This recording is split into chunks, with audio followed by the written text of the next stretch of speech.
Welcome back. This is our final lesson in our American Dream study. Uh, we worked on The Great Gatsby, we worked on the poetry of Langston Hughes, and now we're going to end this with not on a negative note, but just on a note of caution, a note of realism. How about that? That's a good word, a note of realism. This is an informational text we're going to read today that was taken, it was written a few years ago. And it talks about the difficulty to attain the American dream. And is the dream still alive?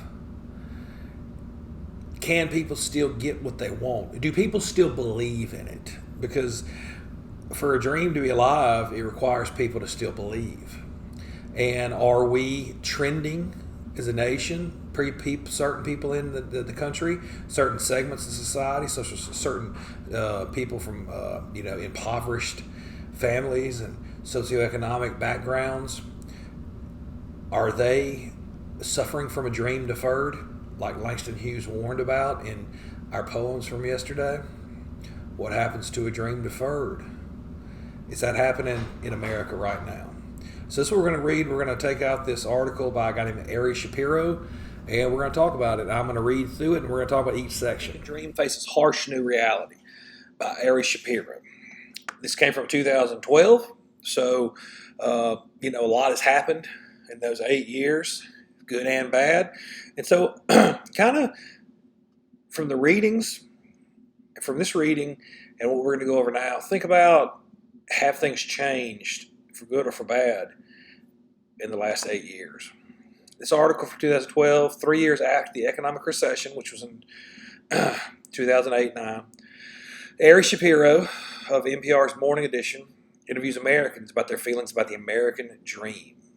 Let's consider how America has changed over the time and how our ideas about the American dream have evolved.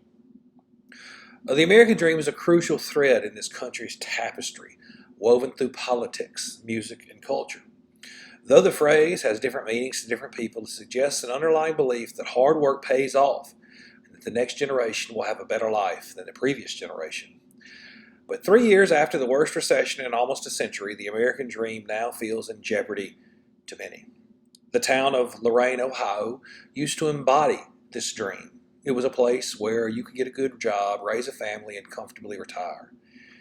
Now you can see what it is. Nothing, says John Bierback. Shipyards are gone, the Ford plant is gone, the steel plant is gone. His voice cracks as he describes the town he's lived in his whole life. I mean, I grew up across the street from the steel plant when there was 15,000 people working there, he says. My dad worked there. I worked there when I got out of the Air Force. It's just sad. America, let's take about this part right here. America used to be a manufacturer of goods. We outsource a lot of stuff now to other countries where it can be made cheaper and turned around and bought cheaper here. But we've lost so many manufacturing jobs, so many jobs to where, like right here, it says it was a place you could get a good job, raise a family, and comfortably retire. It's very hard to do that now. And it's sad. People have a difficulty going and working at the same place until they retire. It's a rarity as opposed to the way it used to be. It's because our economy has changed. Uniquely American. The American dream is an implicit contract that says if you play by the rules, you'll move ahead. It's a faith that is almost unique to this country, says Michael Dimmock of the Pew Research Center. When Germans or French are asked the same questions about whether it's within all of our power to get ahead or whether our success is really determined by forces outside our control, most German and French respondents say no, success is really beyond our control. Look at that. They don't think that they are in control of their own lives, that they can make something of themselves. That is an American unique way of thinking we have. In the wake of the recession, that sentiment is now growing in this country. I think the American dream for the average man doesn't exist anymore, retiree Lynn Strandberg says on a recent visit to the Smithsonian Air American History Museum in Washington, D.C. The Strandberg family's story has been repeated millions of times in the last century. His parents immigrated from Sweden in the 1920s for economic opportunity. Lyndon grew up and worked at the phone company in Chicago for 35 years. I wasn't smart enough to go to college, so I wanted to get a steady job with decent pay, he says. With my overtime, I was able to buy a house, take trips to Europe, and visit relatives there. I don't think a young person, woman or man, coming out of high school could ever achieve that. The cost of living now has skyrocketed compared to where wages are. Wages are stagnant, but everything costs more. And he's 100% right when he says this right here. You can't do things like that anymore unless you are wealthy. The divide between the middle class, between upper class and lower class, is just widening, and the middle class is almost non-existent anymore. The sense that this contract is threatened intrigued political science John Kenneth White of Catholic University. We have a lack of confidence by many Americans in the future of the country, says White, who edited a collection of essays called The American Dream of the 21st Century. This crisis of confidence is not just because the economy is bad. In fact, the American dream flowered at a time when the economy was at its worst. Think about that. If you go back to the Great Depression, where the American dream originated as a concept, strikingly enough, there was still hope and optimism about the future. This is amazing here. This guy is saying from his studies that optimism was high back during the Great Depression. And the question is now, is optimism still high? Is optimism high in America today? 1931, author James Adam wrote a book with the working title The American Dream. Ultimately, it was retitled The Epic of America. Historians say that the text marked the American dream's emergence into the spotlight. Yet, the underlying themes had been bubbling up through American psyche for much longer. In 1925, F. Scott Fitzgerald opened his iconic novel The Great Gatsby with these lines. In my younger and more vulnerable years, my father gave me some advice that I've been turning over in my head ever since. Whenever you feel like criticizing anyone, he told me, just remember that all the people in this world haven't had the advantages that you've had. Another iconic line from Gatsby. Basically, Nick is implying right here, he's letting you know immediately that you should not judge other people because you don't know the circumstances they come from. You don't know the battles that they're fighting. The American motifs of growth and optimism even stretch back as far as the Constitutional Convention. The chair in which Washington sat had a sun, and the question was asked, is it rising or setting, White says, and the framers answered that question by saying, it's a rising sun. That's optimism. Setting sun implies that something is dying, something is ending, because it is, the day is ending. But the framers of the Constitution said, no, it's just beginning. Our country is just beginning. Our hopes and our dreams are just beginning. At that time, the American dream was not available to everyone in the country. Black people were kept as slaves, and women were not allowed to vote or own property. That's what we talked about with Langston Hughes yesterday. The story of the 20th century is one of the American dream gradually being extended to more of the population. Composer Aaron Copland, a gay Jewish son of immigrants, captured the expansive optimism to the American dream in 1942 in his Fanfare for the Common Man. 6 years later, the gospel singer Mahalia Jackson expressed her faith that blacks will move on up a little higher. The single became an overnight sensation, the best-selling gospel record to date. 2019, President Obama looked back across those decades as he took the oath of office. He described his inauguration as a fulfillment of the American dream, where a man whose father less than 60 years ago might not have been served at a local restaurant can now stand before you to take a most sacred oath. While Obama embodies the American dream in a powerful and specific way, this is a theme that every president and would-be president adopts in some fashion. On the campaign trail, GOP presidential candidate Mitt Romney talks about how his father grew up poor. Only in America could a man like my dad become governor of a state where he once sold paint from the trunk of his car. Only in America is a universal phrase in domestic politics. The challenge for politicians today is to convince Americans that the phrase still applies. That hard work and the dedication still guarantee success. All right, so right here, think about this. While some may not believe in the American dream, it is definitely still alive for a lot of segments of the country that didn't have it before. Look, President Obama is definitely one right here. A black man talking about how the American dream definitely lives because, look, here he is, a man of color, and to think 60 years before his father wouldn't even be able to get a seat with white people at a restaurant. Skepticism grows.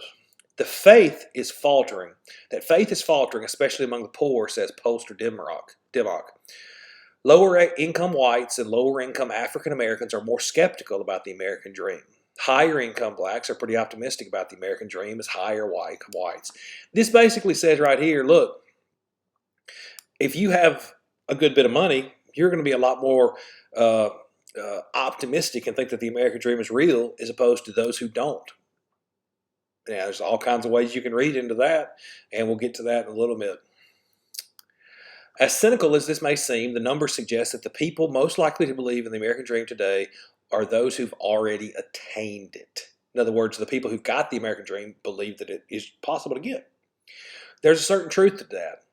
There are people struggling. And what you're seeing, especially right now, are people who feel like they played the game the right way, like they did what they were supposed to do, and the rules they thought they could play by and be okay have changed on them somehow. Economic statistics validate those feelings. According to the Census Bureau, an average man working full-time made 10% less money last year than he did a decade ago, and cost of everything has gone up.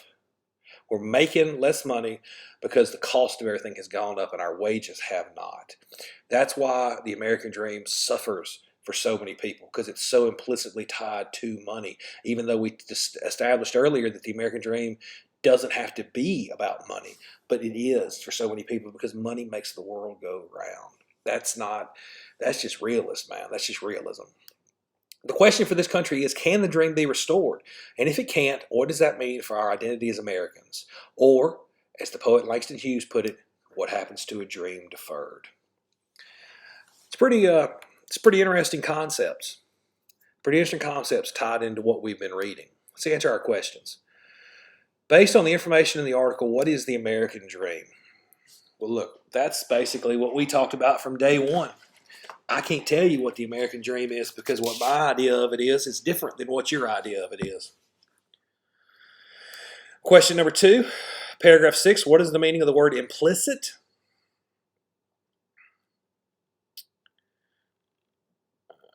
The American dream is an implicit contract that says if you play by the rules, you'll move ahead. So the answer is B, understood. In other words, I'm an American. If I work hard, it's understood that I'm going to get ahead. And we have already said, I've already said, that just because you work hard doesn't mean you're going to succeed. You have the opportunities, but that doesn't mean you're going to succeed. Part B, which of the following phrases from the passage helps you understand the meaning of the word implicit? The answer is C, it's a faith. 4, which of the following best summarizes the central idea of this passage? The answer is D, many Americans are losing confidence in the idea that anyone can make it in America. 5, reread John Kenneth White's statement from paragraph 14. If you go back to the Great Depression, where the American dream originated as a concept, strikingly enough, there was still hope and optimism about the future. Which of the following best summarizes the purpose of this statement? The answer is C, to contrast the optimism that existed during the Great Depression with the pessimism of today's economic recession.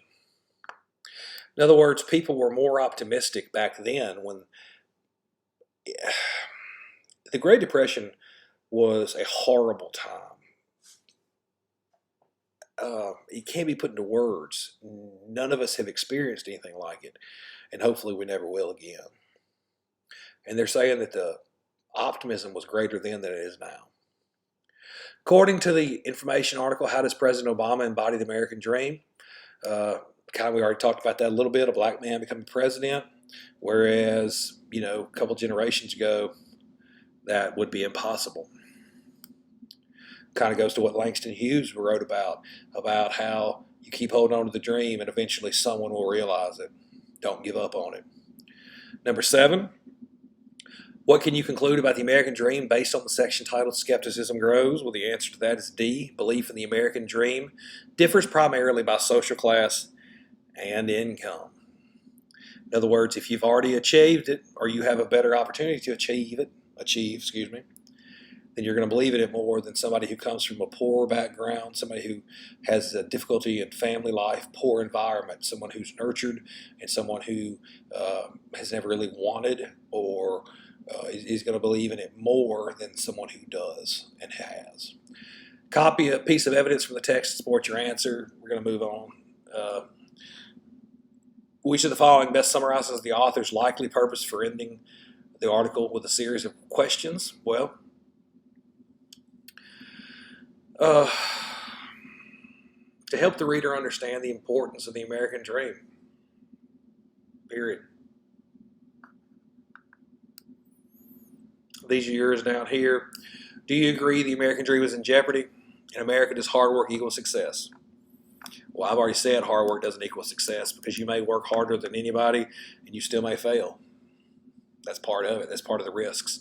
This is your answer right here. Do you agree? Do you agree the American dream is in jeopardy? That's what you. Well, what do you think? I'm not going to answer that for you.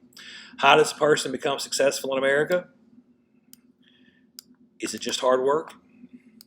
Is it being born to a wealthy family? What is it? Paragraph 19 states, the story of the 20th century is one of the American dream gradually being extended to more of the population. How did more people get access to the American dream? Think of as many examples as you can. Well, we already discussed one about Langston Hughes. In your opinion, what is the biggest threat to the American dream? Economic stability, access to quality education, affordable housing, affordable college. Things cost a heck of a lot more, I'm telling you, even from when I was in college, than they do now. What makes America unique? That's just up to you. We've talked and talked and talked about it. What do you think makes America unique? That's it. It's been a good 2 weeks. We've had a lot of reading, a lot of things to think about, and I have enjoyed it. If you have not had a chance to read The Great Gatsby, I highly suggest you pick up a copy of it. It's very cheap. You can get it on Amazon. When quarantine's over and the bookstores open back, you can pick it up at Books A Million, Barnes & Noble, any of those places. But that article we just read, it goes to show you that while we have come a long way in the country with so many social issues, there are a lot of economic issues that have, still not been addressed. That we're maybe even entering a deeper divide. The divide may be growing, and there's such a difference of ideology as far as between people who think that it's all a matter of hard work and people who don't. And it's just a very dangerous, tricky, sensitive topic that I dare not get into as I'm just trying to teach you the different ideas. And it's really not my place to try to tell you anything like that either, because I'm just here to give you the information and hopefully teach you a little bit and give you the tools to form your own opinions. But I do love America, and I think that while America may have its problems, it is still the greatest nation on earth. And I can promise you one thing, that just because you fail, just because you work hard and you do everything right and you still fail and you don't get what you want, I can promise you that you are much more likely to succeed by working hard than you are by not working at all. As we close out, there's one thing I want to read to you, the last paragraph of The Great Gatsby. Nick is leaving. Last page. It's only 180 pages. Come on now. Nick is leaving. Gatsby's been killed. He's going back west. He's going back to his home because he's decided that this is not for him. These people live empty, shallow lives, and he needs to find something more meaningful in his own life. And he's thinking, and he's at Gatsby's house, and he's talking about the green light, and he talks about how wonderful and how hopeful Gatsby was. And as I sat there, brooding on the old, unknown world, I thought of Gatsby's wonder when he first picked out the green light at the end of Daisy's dock. He had come a long way to this blue lawn, and his dream must have seemed so close that he could hardly fail to grasp it. He did not know that it was already behind him, somewhere back in that vast obscurity beyond the city where the dark fields of the Republic rolled on under the night. Gatsby believed in the green light, the orgastic future that year by year recedes before us. It eluded us then, but that's no matter. Tomorrow we will run faster, stretch out our arms farther, and one fine morning. Then it has the last line, so we beat on, boats against the current. borne back ceaselessly into the past. But this next to last sentence, all right there. It eluded us then, but that's no matter. Tomorrow we will run faster, stretch out our arms farther, and one fine morning. That sentence sums up everything that the Great Gatsby is trying to teach you. Doesn't matter how much I talk, that sentence is what this book is about. And this is what it means. Gatsby failed. But if Gatsby were alive, he would tell you this, that just because you fail, pick yourself up. Continue to work hard. Work faster. Work stronger. Be as best you can be. Be as good as you can be. Be better than you were the day before. And one fine morning, end sentence, you will achieve what you want. That's what it says. That's what it means. It's the most perfect sentence. It's the simplest sentence. It's the perfect sentence to sum up what the novel is trying to teach you. It eluded us then. Your dream, if you fail, your dream eluded you. You didn't attain it. But that's no matter. It doesn't matter that you failed. Tomorrow we will run faster. Pick yourself up. Keep fighting. Stretch out your arms farther. Work harder. And one fine morning. It basically means that if you work hard and you continue to work hard, that you can achieve what you want. Do not let failure set you back. Okay, that is it. Come back next week. We're going to start a new unit. We're going to talk about the Scarlet Letter and the Puritans. Big fun. All right, it's great. I've enjoyed it. Until I see you again, it's a great day to be a warrior.